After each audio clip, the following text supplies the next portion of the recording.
The Golden State Warriors. Yes, they have won it again this year. After a couple of years of injury, after, the past 2 years, uh, they just pulled it off once again. They further cemented in NBA history that yes, the Golden State Warriors are the next great NBA dynasty. And for so long, I feel like there's been it's been missing. There's never been a team that I feel has been consistently in the finals. There's been a player consistently in the finals, LeBron, but um, you know, the Warriors are truly, the current version of the Lakers back when Kobe and Shaq were around, the Bulls when MJ was around, when the Lakers back with Magic Johnson and the crew, and if we go back further, like Bill Russell's Celtics. So yes, I mean, to me, the Warriors did not have to prove anything more, but this championship is just more evidence to prove that this is one of the greatest teams in history. With this core group with Steph Curry, Draymond, Klay Thompson, even Andre Iguodala, you can throw in there, even Kevin Durant. Yeah, the Warriors don't need him to win a championship, but he is part of the dynasty, and he is a part of why the Warriors are a dynasty. And yeah, I mean, it's great to see them win again. How can you root against a guy like Steph Curry, fighting to be a different sort of player, in the NBA, changing the game with the shooting, his movement. It's just beautiful to see, and personally, I've always thought that Stephen Curry is the greatest point guard in NBA history, but I think this is just more evidence, uh, more, just more evidence. Yeah, just him further cementing himself in NBA history. And to me, it's just another guarantee that he is the best point guard in history. Curry does not have anything else to prove. He is an incredible player. We know this. He's one of the greatest athletes in the history of American sports, arguably in world sports. But man, it was just amazing to see Curry this entire series. There's been a lot of questions, and like I find it ridiculous, like how his game sometimes isn't translatable to the playoffs. There is a discussion about whether, if his game is effective as he is in the regular season, but I don't think there's ever been a question about if he's clutch. Like, remember when Max Kellerman said back in when the Raptors series was going on, Raptors Warriors series, when he said he'd take Iguodala over Curry, like, I think there's been too much slander for Curry. But I'm happy that, after the past 2 years, facing injuries, the Warriors are back on top. Stephen Curry is the face of all this, but we can't forget about the others. We can't forget about Draymond Green. He's also part of this revolutionary style of basketball. And it's incredible. It's really incredible to see Draymond thrive, be a big part of this dynasty, even though he virtually has no scoring ability. He has no bag whatsoever. But because of his defensive versatility, because of his passing, because of his leadership, because of his awareness of culture, Draymond was, if not as important, he's just as important as Steph Curry was to this team. I believe, obviously Draymond doesn't get this far without Curry, but Curry doesn't get this far without Draymond. And I think that's a very reasonable statement to have. I think Draymond Green, very controversial. And especially recently, people have been, pegging him and pegging him as this guy who's just like a football guy, trying to beat up people. And like, yeah, Draymond, it can get dirty, but at the end of the day, like, he is a part of this dynasty too. And I don't think there's any doubt of how good he's been and how finally, after 2 years, after facing injury, they're finally back. And yeah, another thing to mention is Klay Thompson. Obviously, he was part of that injury bunch from the past 2 years. Torn ACL in the NBA Finals against the Raptors, torn Achilles in practice. It was tough to see, and like I'm not gonna act like Klay Thompson, is the same guy, because he's not. He's not. He's clearly regressed athletically. He doesn't have the same lift. He doesn't have the same bounce off the dribble. But to see him, win a championship after he's had to go through hell, and hell and back, and to see him do it again, it's just inspiration, and many people go through injuries, and some flutter out. But even though Clay wasn't 100%, there's no denying that, he was a big contributor to the Warriors, once again, winning another NBA title. So congrats to Clay. And another person I have to mention is Andrew Wiggins. Even this year, Andrew Wiggins received a lot of controversy, and like part of it is reasonable controversy because he did get the all-star start. But man, to see him win an NBA championship, to see him, be an all-star, to see him start and be arguably the third or maybe even second best player for the Warriors this playoffs, it's just remarkable, considering how, I don't know, 2-3 years ago, he was considered a bust, like under the Minnesota Timberwolves. And like, it's just amazing to see him finally turn it around with a new team. It just speaks to the Warriors culture, and I guess to a degree the Timberwolves culture. But man, Wiggins, I'm happy for him, to rewrite his career like that. It's just incredible. And like, I got to mention a couple other guys, I guess. GP, he's been bouncing around the league, and he's another example of how hard work and how, tough-mindedness can always get you in the NBA. And he's just another example. He's not the most skilled guy, but he is out there hustling. He's out there to do the dirty work. He's out there to play defense. These are the guys that NBA championship teams are looking for. And obviously we gotta talk about Mr. Andre Iguodala, the 2015 NBA Finals MVP. But all jokes aside, he didn't play, but he's an example of why locker room guys matter, and he's a big part of this Warriors culture. Yeah, he left for a couple of years, but man, he was huge this year. And yeah, he didn't play that much, and even when he played, he wasn't that great. But without him, I really don't think the Warriors can win the championship. He's the second coach. He's a coach on the court, on the bench. You see him mentoring Andrew Wiggins, GP, and like even Curry. Iguodala's a big part of this team. He is their coach on the court, and it's just as nice to see him come back and finish some business. So yeah, and like, what's scary about the Warriors is they didn't mortgage their entire future. This is all built from the draft, and they got guys like Kuminga. He's very raw, but he's 19. He's a rookie this year with the 7th overall pick. To a degree, Moses Moody. Like, I personally am not the biggest fan of him, but he's still young and he's still got a lot of room to grow. And you can even say James Wiseman. I'm the biggest guy. I'm the guy who really does not like James Wiseman as a prospect, but still, he's still at like a 20-year-old center who's 7'2" and can move a bit and is ideally very athletic. So, there's still some stuff here. The Warriors aren't going away anytime soon. I'm sorry to say, NBA. This is the new great team. This is the greatest. This is the new great dynasty of the NBA, and they're just further cementing themselves in NBA history. And I can't forget my boy Kayvon Looney, man. Sometimes Kayvon Looney looked like Dennis Rodman up there with how well he was rebounding. And he's another example of how hard work and being a star in your role can really take you far in this NBA. He's for sure a big part of why the Warriors were able to be successful this year. And it's crazy because like you see the Warriors try to play with Draymond at center most of the time, but like Kayvon was able to adjust. He's a smart player, and he figured out how to play even when Draymond is playing the 4, and he's ideally a non-shooter.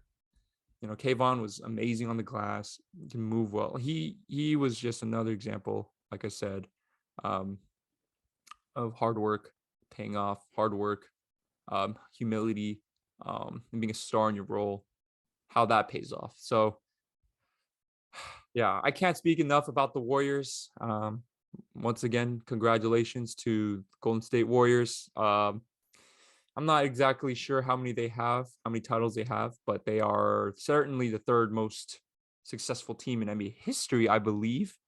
It goes Celtics, Lakers, Warriors. But either way, the Warriors just further cement themselves in NBA history. Stephen Curry, uh, congratulations. You finally got that finals MVP. Not that, he needed it, not that you needed it, Curry, to cement yourself, but man, it's just great to see, a team that built it through the draft, built their team through the draft. And, even through like tough times, like the past 2 years, they still were able to get it together. They still got a lot of buy-in. And I'd even mention like guys like Otto Porter, who's been huge for them. Bjelica, who gave them big minutes. Even Juan Toscano Anderson, So yeah, it's just great to see. And it's interesting because if we go to the Celtics side, they also built through the draft. Their best players, Tatum, Brown, Smart, Marcus Smart, they're all from the draft. And like, yeah, it's tough. Getting to the finals, getting this far and losing the way they did. It's tough, losing 6 games. But, I still think the Celtics had a great run. Very, very respectable. They swept the Nets. And like, as much as we joke about how bad the roster is, they're still, arguably the best player in the world on that team, with arguably the greatest, the guy with the greatest handles in NBA history on that team. And, to be able to sweep them, I think just speaks to how bought in that team is to one another, how bought in they are to Ime Udoka, and how bought in they are to defense. And I think this is another reminder that versatility, defense wins championships more than anything else. That's a requirement to even be a contender. And Celtics, they definitely surpassed expectations, especially when they were like 16 and 17 in January or something like that. Yeah, and like, it's tough, but I still want to congratulate them making it this far. They finally made the breakthrough after a couple years of being on AWOL. So yeah, I mean, Tatum's gonna get a lot of crap and he's gonna be, crucified. But at the end of the day, he's 23. He's got a long way to go. I can go into the X's and O's a little bit later. Excuse me. But regarding his story and his legacy, I think, yeah, he was tough in the finals, but he's gonna be fine. And like, if anything, this playoff run has further cemented him in NBA history and Celtics history. Same thing with Jaylen Brown. Man, I think it's incredible. Like, seeing him drafted, and you see how raw he is, back when he was drafted in like 2016. Like, this guy couldn't dribble, man. And wow, like he turned around. He turned it around, completely. He was arguably the best player for the Celtics, this playoffs. He was the most consistent guy. He was the guy hitting tough shots. He was the guy guarding the best player, arguably, every time. Jaylen Brown was incredible this playoffs, and to see him progress from like what he started off as is just crazy. And I remember like people were questioning him, taking him at number 3, the Celtics, especially after being gifted a first round pick, the 3rd overall pick by the Brooklyn Nets after making that horrible trade with KG, Paul Pierce, that one back in 2013. But wow, Jaylen Brown, this is how you prove the haters wrong. It's not over yet. He's still got a long way to go as well. But like Tatum, his story is certainly not over. He's only 25. Yeah. And like, he's proven already that he's one of the best two guards in the league, arguably the best. You know, it's kind of hard to say because it is positionless basketball nowadays. But Jaylen Brown, man, he is a killer. You know, he's gonna be there. He's consistent, and he's a proven commodity at this point. So I don't doubt how good Jaylen Brown is anymore. I guess another story we can talk about is Al Horford. Great comeback season. You know, for the past couple years, Al's been a little question mark.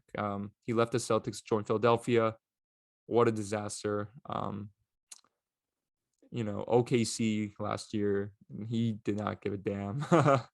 The Thunder are rebuilding, but you know, to come back to Boston and wow, like he was incredible, you know, and I just, it just speaks to, you know, system matters, coaching matters, and you know, the Sixers always had a guy like Al Horford, but you know, unfortunately, they didn't get the right coach. Unfortunately, they didn't have the right players to build around that roster back in 2020. But man, you know, Al Horford was huge for the Celtics, like huge. And I'm confident saying this: Al Horford, no NBA final. So yeah, Al Horford also rewriting his story. It's good to see, you know. Marcus Smart, just further cementing how great he is as a elite role player. He's a do-it-all sort of point guard, and it's just good to see him also, you know, do what he does. He got cooked this series by Curry, but I'm not gonna hold it too much against him. You know, I don't know how you can expect anyone to keep up with Stephen Curry, but yeah, I mean, Marcus Smart's been brilliant this entire season. You know, he's a defensive player of the year, and it's a little questionable. I'm not gonna lie, but I think there's a certain case, and there's a reason why you want it, and those reasons are very valid. Marcus Smart, he's, you know, he's just a dog. An example of how the Celtics built up their team from the draft. Huge for their culture. Yeah, Marcus Smart is a great piece to have, and yeah, I mean, you know, I can mention other players too. Grant Williams, Peyton Pritchard, Derek White. You know, all these players were, you know, big, and Grant Williams and Pritchard, they're drafted as well. So, oh, and I can't forget about Robert Williams. He was, you know, throughout this entire playoffs, he was huge. You know, they don't, without his rim protection, without his length, without his athleticism and his lob catching ability, like the Celtics also don't get this far without him. You know, don't get it twisted. Robert Williams was incredible. He was a big factor in what they did in the playoffs, and also in you know, just like throughout the regular season. Yeah, I mean, Boston fans, I don't think this is something to, I mean, yeah, it sucks, but I think you guys are heading in the right direction. And the safest thing to do is just run it back. This is you know, this is definitely a championship caliber team. This team is fantastic. So you know, no need to worry about culture. You got the coach, you got the players. Well, maybe not the players, but you know, in terms of culture, like everyone's bought in. So you got the versatility. Like, don't worry, Boston is going to be just fine. It's just important to nail some of these first round picks that are up and coming, because unfortunately they didn't nail some of them, you know, and it's kind of been them in the butt. Drafting guys like Aaron Neesmith and Romeo Langford and Carson Edwards, like unfortunately none of these guys turned out to anything. But you know, if you can nail, get some steals, you guys will be just fine. Boston is going to be just fine. So yeah, I mean, in terms of narrative, I just think it's a happy ending for both teams. Like Boston finally made that leap to make the NBA Finals. They finally made that leap to get past the conference finals. It felt like they were in the conference finals against LeBron for so long now. And to finally just make that leap, it's just you know, it's something to celebrate for at the end of the day. And yeah, you guys, Boston didn't win the championship, but this is the right step. And I think they finally made the breakthrough. So we'll see what they do in the future. Yeah, they got guys who are aging, Al Horford. They got guys who are injury prone, Robert Williams. But either way, I can't see this season for Boston as a disaster in any way. So, and with that, obviously the Warriors winning the championship. That's what it's all about, man. That's what it's all about. And I forgot to mention Jordan Poole too. But yeah, I mean, either way, the Warriors are cementing themselves in history once again. They are no doubt a dynasty. They're no doubt the you know the team to be right now, the team to beat. So yeah, and narratively speaking, I think it's a win-win. It's rare to see that in the NBA, but yeah, just beautiful. Just beautiful. Congratulations to the Warriors. They more than deserve it. So, all right, without further ado, we can get into the more technical stuff. I also wanted to talk about some X's and O's throughout the finals. Narrative matters, but what's more important is how you get that narrative. And it's through the game of basketball. It's through the X's and O's. So I just wanted to point out some things. So I think the biggest reason, especially today, or even game 4 when Curry dropped 43, Robert Williams, everything I said about Robert Williams is 100% true. He is a big reason why the Celtics are here. Without him, the Celtics are not making the NBA Finals. But for this specific series, it's a mismatch. Robert Williams is an incredible rim protector. Robert Williams is a athletic freak and an incredible lob finisher. But when it comes to this series, I think Ime Udoka had to adjust with Robert Williams out the game. He cannot guard in the perimeter, and that's the issue, because when Golden State runs the handoffs, the curls, and Marcus Smart can't get it on the screen, you got to switch. And because Robert Williams is not mobile like that on the perimeter, it showed. And I think for game 6, the game that the Warriors won in, I don't know what else to say. The third quarter run when Curry was going off, a lot of that was Robert Williams playing drop coverage. And I'm not going to blame the guy, but Udoka, I don't think playing this drop coverage style is the best way to defend Curry. The greatest shooter in NBA history, arguably the greatest offensive weapon in NBA history. I don't think, playing drop coverage is the right thing to do against him. And I get the idea of not overreacting to Stephen Curry and giving up wide open layups, but I think Udoka took things to an extreme by, Robert Williams wasn't even contesting the 3 at a certain point. He was just stepping back and letting Curry step into a wide open 3. So yeah, I thought that was questionable. Not to discredit Udoka. I'm not an NBA coach by any means, but personally, I think the Celtics were at their best when Al Horford was playing center.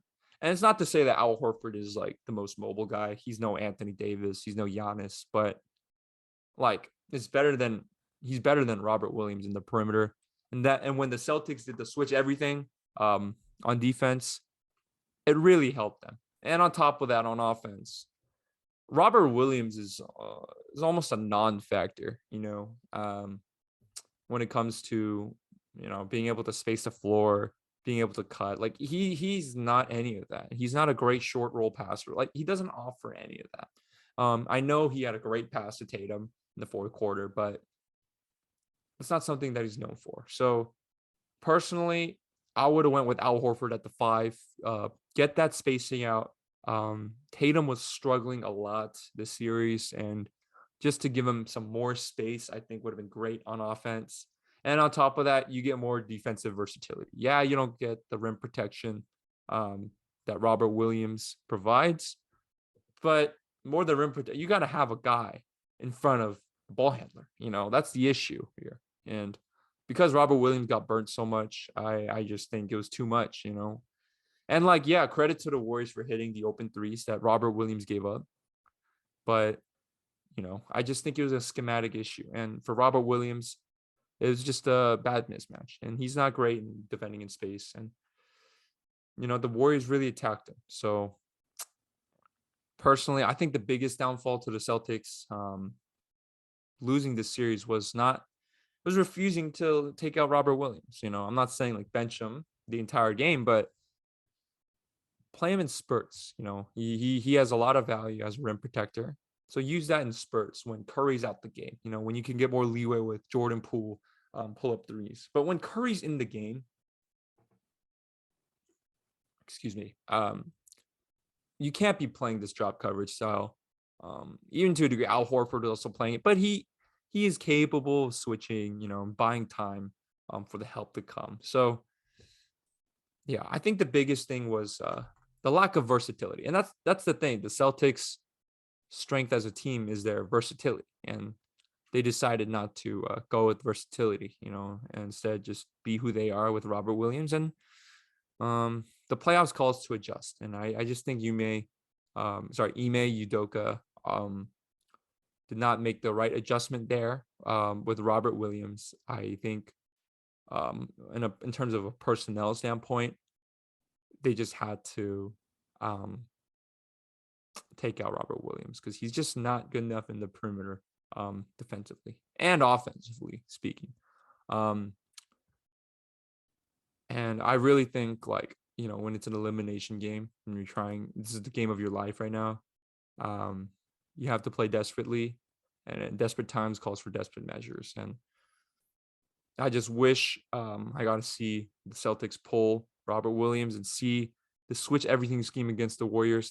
I feel like that's the way to beat them because Curry is not the strongest player in isolation against a guard or defensive wing, but he will get by Robert Williams and Al Horford any day of the week, So I think that was the biggest thing. The Robert Williams mismatch. That's what the Warriors attacked all series long, and led to a championship.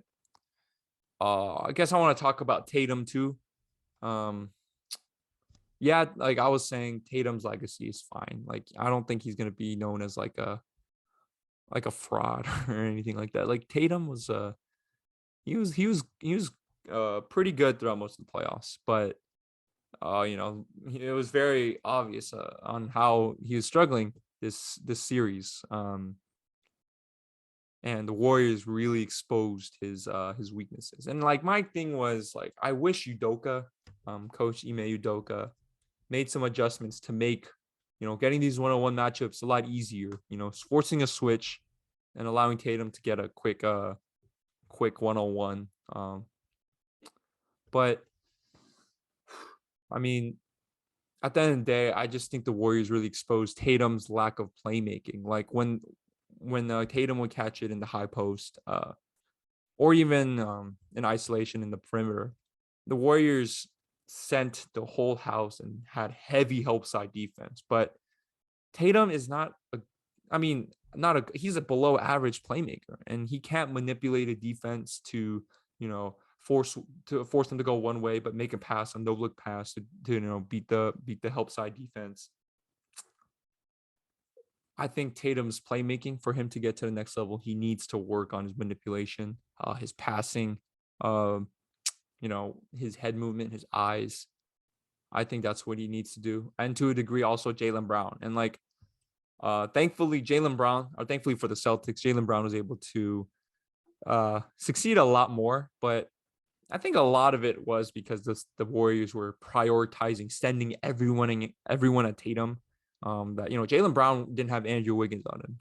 Jaylen Brown didn't have Draymond, he did have Draymond on him. So even that, I guess it just speaks to how impressive Jaylen Brown was. But as the number one option, I just think Tatum has to be able to make plays and create for other people. And Tatum is a great one-on-one player. Tatum is an excellent scorer. Tatum is a incredible talent, but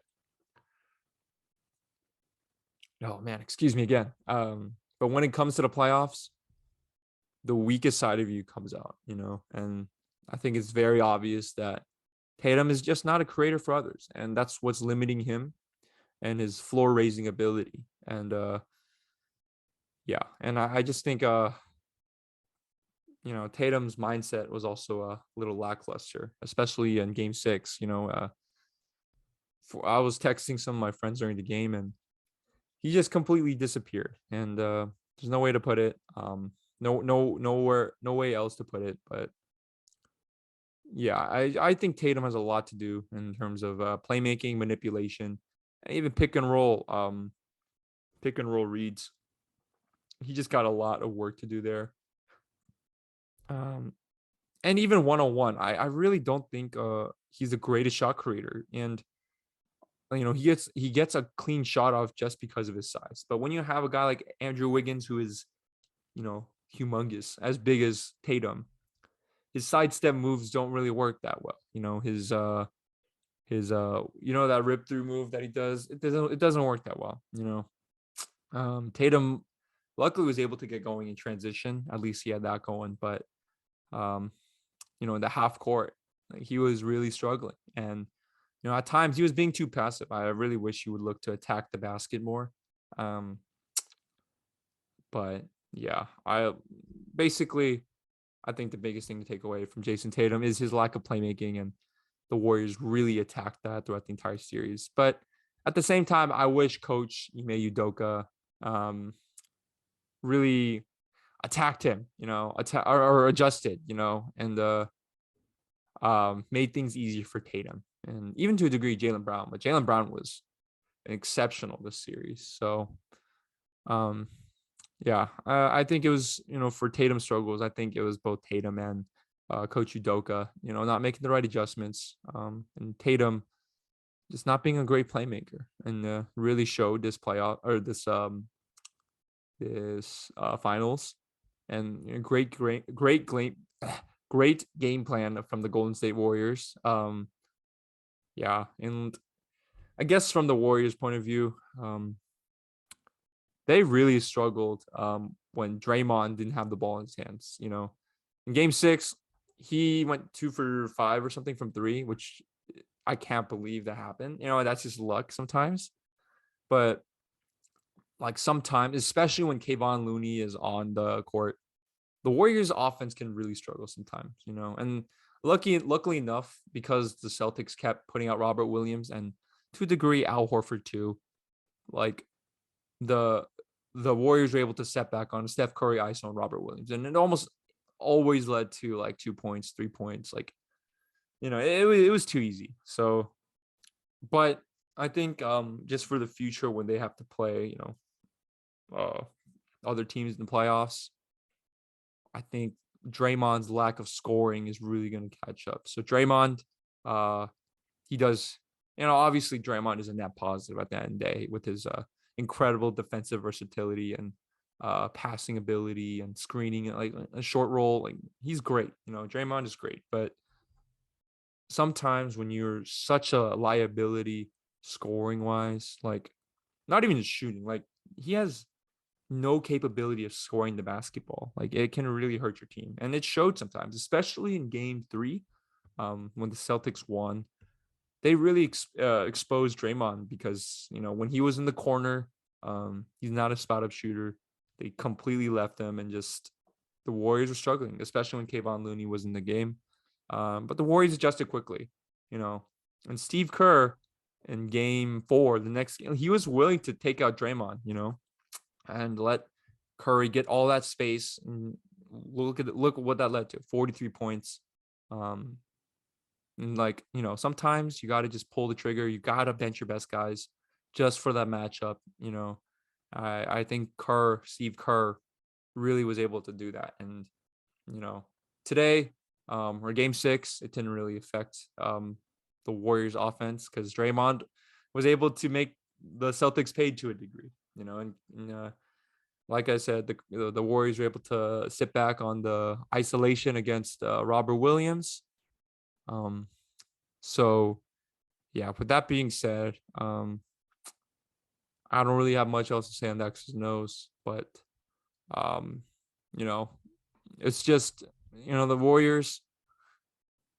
If you want to learn how to play basketball, you got to watch the Golden State Warriors. Not in the sense of like trying to shoot threes and like shoot, like it's more about how they move off the ball. And, for the past, 6, 7 years, they've been doing the same sort of style of basketball with Stephen Curry. And I really believe that, shout out my friend Matt, he thinks I'm crazy for saying Stephen Curry wouldn't be an all-time great without Steve Kerr. But, Steve Kerr really did unlock something, unlock a new side to Curry.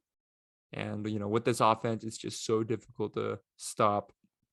So, yeah, with that being said, thank you so much for hearing my reaction and watching what I had to say about the 2022 NBA Finals, the Boston Celtics versus the Golden State Warriors. Today we went over the legacies of certain players and organizations. And I think we came to the conclusion that it is a positive, this finals appearance for the Boston Celtics, this finals win for the Warriors. It's all a positive. And, it's great to see, because in sports, sometimes it gets too competitive and, teams just end up hating each other. But in this case, I think the Celtics earned utmost respect from the NBA. The Warriors just further cemented their due respect. From an X's and O standpoint, I wanted to highlight how, sometimes you just got to pull the trigger, and you got to, Coach Udoka, you got to pull the trigger and pull out Robert Williams when it's not the right matchup. And, the team who made the adjustment succeeded.